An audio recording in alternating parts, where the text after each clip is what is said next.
আখতারুল ইসলাম, সহকারী শিক্ষক ইংরেজি, বলিয়া বিএল হাই স্কুল, গামস্তাপুর, চাঁপাইনবাবগঞ্জ। করোনাকালীন সময়ে আমি ছাত্রছাত্রীদের জন্য উপস্থিত হয়েছি বলিয়া বিএল হাই স্কুল অনলাইন এডুকেশনের পক্ষ থেকে। আজকে যে বিষয়টি নিয়ে আলোচনা করতে যাচ্ছি তা বহুল প্রচলিত। ছাত্ররা যাকে দেখে ভয় করে, এই ভয়কে দূর করার জন্যই, ভয়কে আর ভয় নয় দূর করার জন্যই আমি শর্টকাট ওয়েতে কিছু ফর্মুলা অ্যাপ্লাই করার চেষ্টা করব। ছাত্রদের ইনশাল্লাহ উপকারে আসবে বলে আমি আশা করি। সো আমি যে বিষয়টি নিয়ে কথা বলতে যাচ্ছি, transformation of sentence, TRANSFORMATION,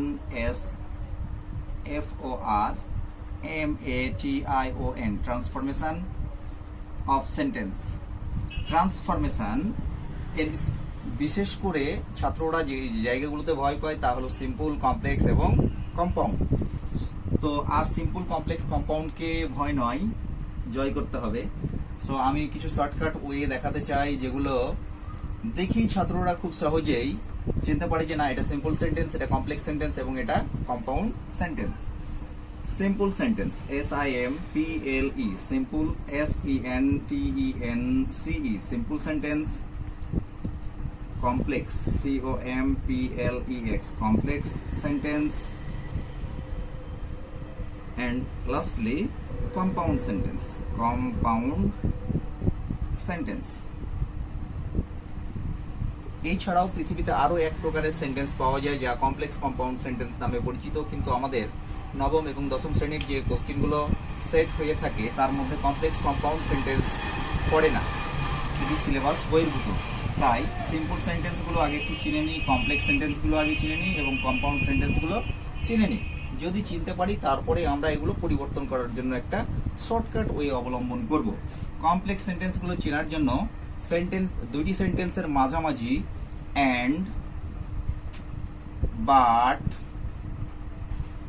or, otherwise,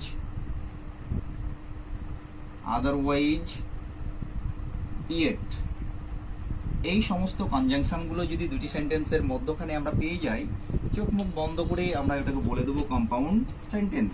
কিন্তু এগুলো যদি রহিম এবং করিম এর মধ্যে, সাপোজ রহিম অ্যান্ড করিম যদি বলে দিই এটাকে কম্পাউন্ড সেন্টেন্স, কোনোভাবে হবে না, কারণ অ্যান্ড যদি দুটি সাবজেক্ট দ্বারা যুক্ত থাকে তখন সেটা ডিফারেন্ট সেন্টেন্সও হতে পারে।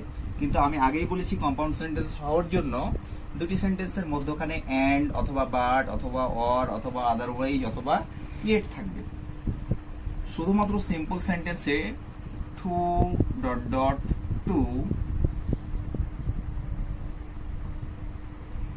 এই কোরিলেটিভসটি কেবলমাত্র সিম্পল সেন্টেন্সে ব্যবহৃত হয়। তাহলে সিম্পল সেন্টেন্সে মাত্র একটি কোরিলেটিভস ব্যবহার হয়, যেটাকে আমরা to বলে থাকি।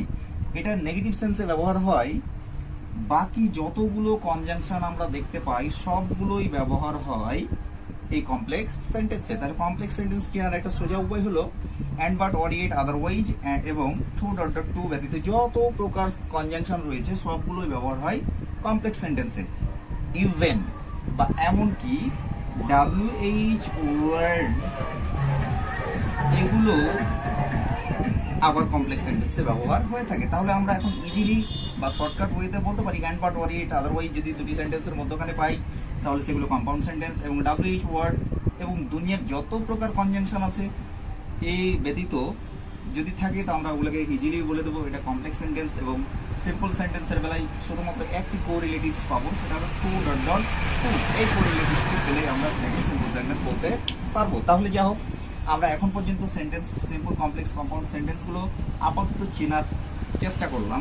এবার আমরা দেখি কিভাবে সিম্পল থেকে কমপ্লেক্স, কমপ্লেক্স থেকে কম্পাউন্ড চেঞ্জ করতে পারি। আমরা যদি আমাদের গতানুগতিক ইংলিশ গ্রামার বইগুলো যেগুলো আমাদের দেশে সচরাচর চলে এগুলো লক্ষ্য করি তাহলে দেখতে পাবো সিম্পল থেকে কমপ্লেক্স, সিম্পল থেকে কম্পাউন্ড, কমপ্লেক্স থেকে কম্পাউন্ড, কমপ্লেক্স থেকে সিম্পল, এইভাবে চেঞ্জ করা হয়ে থাকে।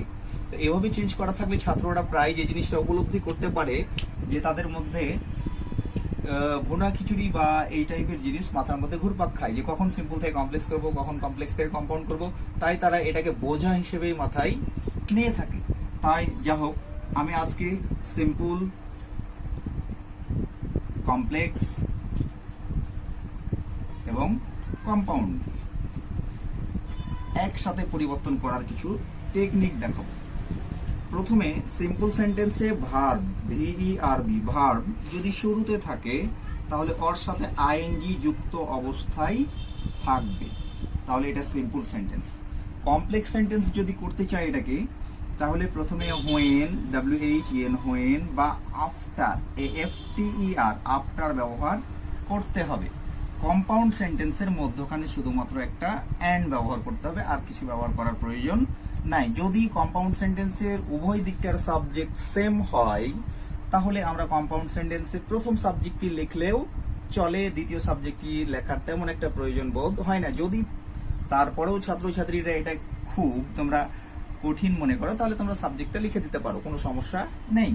যেমন আমি এখন লিখছি গোয়িং, গো একটা ভার্ব, তার সাথে আমরা যোগ করব ING, going to school, SCHOOL, school, comma I found, FOUND, found him busy, কারণ এর মধ্যে কোনো কনজাংশন নাই, তাই এটা সিম্পল সেন্টেন্স। এখন যখন আমরা কমপ্লেক্স করব এই জাতীয় সেন্টেন্সকে হোয়েন অথবা আফটার ব্যবহার করতে হবে। এখন আমি একটু জায়গায় ফিরে আসি। হোয়েন এবং আফটার এটা পাস্ট পারফেক্ট টেন্সে মোস্টলি ব্যবহার হয়ে থাকে, কিন্তু বর্তমান ব্রিটিশ আর আমেরিকান ইংলিশদের মধ্যে একটা গজামিল রয়েছে। এখন আমরা উভয় পাশে পাস্ট ইনডেফিনিট টেন্স ব্যবহার করতে পারবো, এরকম গ্রামার প্রসিদ্ধ একটা নিয়ম রয়েছে। এই নিয়মটি রয়েছে English grammar and composition, Oxford university press থেকে প্রকাশিত একটা ইংলিশ গ্রামার বইয়ে বলা আছে যে আমরা উভয় দিকে পাস্ট ইনডেফিনিট টেন্স ব্যবহার করতে পারবো। তাই আমরা দেখি একটু। তো প্রথমে আমরা গোয়িং আইএনজি অংশের জন্য বা তার পরিবর্তে আমরা কি লিখবো, হোয়েন, WHEN, হোয়েন।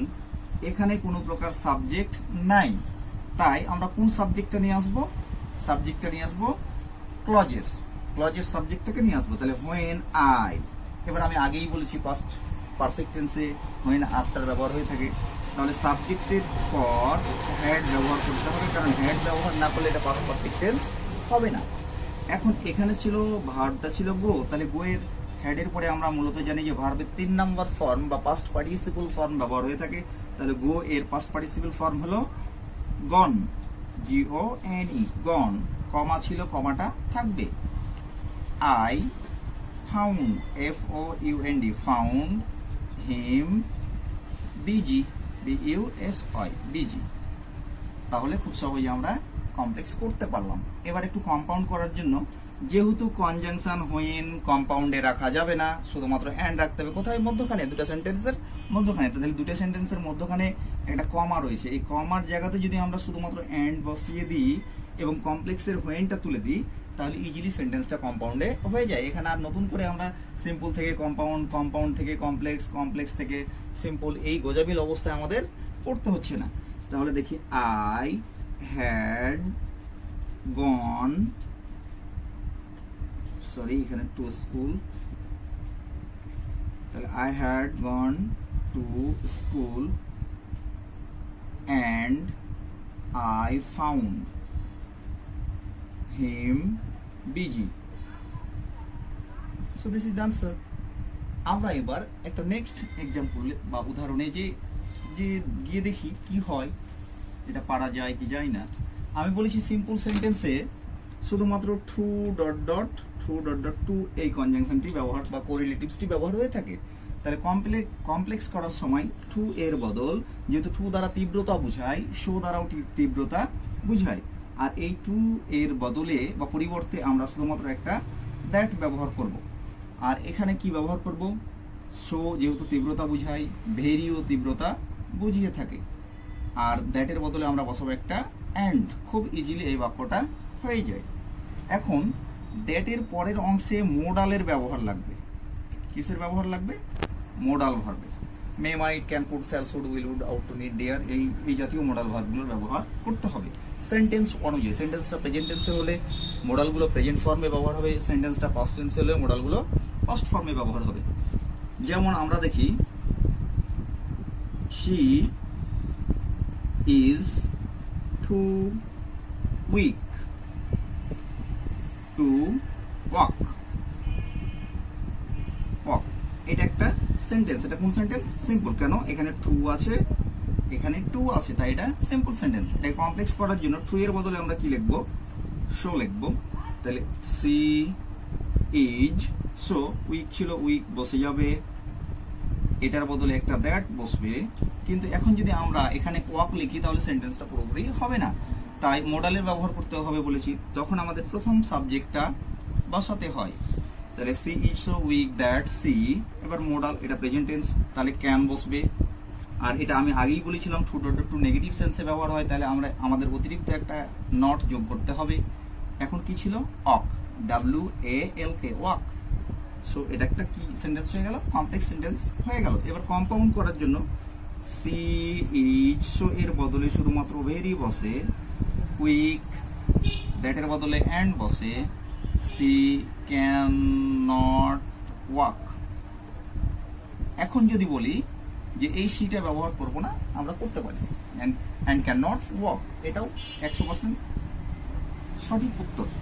তাহলে এখন আমরা সিম্পল থেকে কমপ্লেক্স, কমপ্লেক্স থেকে কম্পাউন্ড খুব সহজেই করতে পারছি। এবার আরেকটা নিয়ম আমরা আজকে দেখি।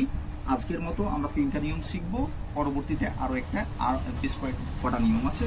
এই কটা নিয়ম শিখলেই সিম্পল কমপ্লেক্স কম্পাউন্ড আর নয় হয়। এখন আমরা verb, VERB, verb plus to plus verb, এটা থেকে আমরা পরিষ্কার যে প্রথম ভার্বটা যেভাবেই থাকুক না কেন, তারপরে যদি টু থাকে পরের ভার্বটা প্রেজেন্ট ফর্মে থাকবে, অন্য কোনো ফর্মে থাকার সুযোগ নাই। যদি না তাদের মধ্যে look forward to, same to, got use to, I use to, use to, আর use to, with a view to, এগুলো যদি থাকে তাহলে সেই ক্ষেত্রে পরের ভার্বটার সাথে আইএনজি যোগ হয়। কিন্তু সিম্পল টু যদি ব্যবহার হয়ে থাকে তারপরে কোনোদিন ভার্বের সাথে আইএনজি যুক্ত হয় না। এটা যদি থাকে টু, টু এর পরিবর্তে বসে শুধুমাত্র দ্যাট অথবা সো দ্যাট, সো দ্যাট। তো মোস্টলি যে জিনিসটা ব্যবহার হয়ে থাকে সেটা সো দ্যাট ব্যবহার হয়ে থাকে। গ্রামারিয়ানরা সবচেয়ে পছন্দ বোধ করেন সো দ্যাট ব্যবহার করতে। আর এখানে আমরা ব্যবহার করব শুধুমাত্র একটা অ্যান্ড। কি ব্যবহার করব? শুধুমাত্র একটা অ্যান্ড। যেমন একটা কোশ্চিন প্রায় আমাদের এসএসসি পরীক্ষায় হয়ে থাকে, আমি ওই কোশ্চিনটার উদাহরণ দেওয়ার চেষ্টা করছি। We eat to live. এখন দেখি এটাও ভার্ব, এটাও ভার্ব, কিন্তু তাদের মধ্যখানে একটা টু রয়েছে, সুতরাং এটা হলো একটা সিম্পল সেন্টেন্স। এখন যদি বলা হয় কমপ্লেক্স করার জন্য প্রথমকার সাবজেক্টটা থেকে যাবে, উই ইট ছিল, ইটও থেকে যাবে, টু এর বদলে বসে সো দ্যাট, সো দ্যাট। একটু আগে আমরা পড়েছি সো ডট ডট দ্যাট, দূরে ছিল কোরিলেটিভস, এবার সো দ্যাট একসাথে আছে। এখন দেখি যে প্রথম সাবজেক্টটা বসাতে হবে উই। এটা যদি প্রেজেন্ট টেন্স হয় মে অথবা ক্যান ব্যবহার করাই শ্রেয়, অন্য মডেল ভার্বও ব্যবহার করা যেতে পারে। তাহলে আমরা ব্যবহার করি মে অথবা ক্যান। বাকি ছিল একটা ভার্ব, LIVE, লিভ। এটা হয়ে গেল কমপ্লেক্স সেন্টেন্স। এখন এখানে মে অথবা ক্যান ব্যবহার করার কারণ কি? উই ইট টু লিভ, আমরা বাঁচার জন্য খাই। এখানে we eat so that we may live, যাতে আমরা বাঁচতে পারি।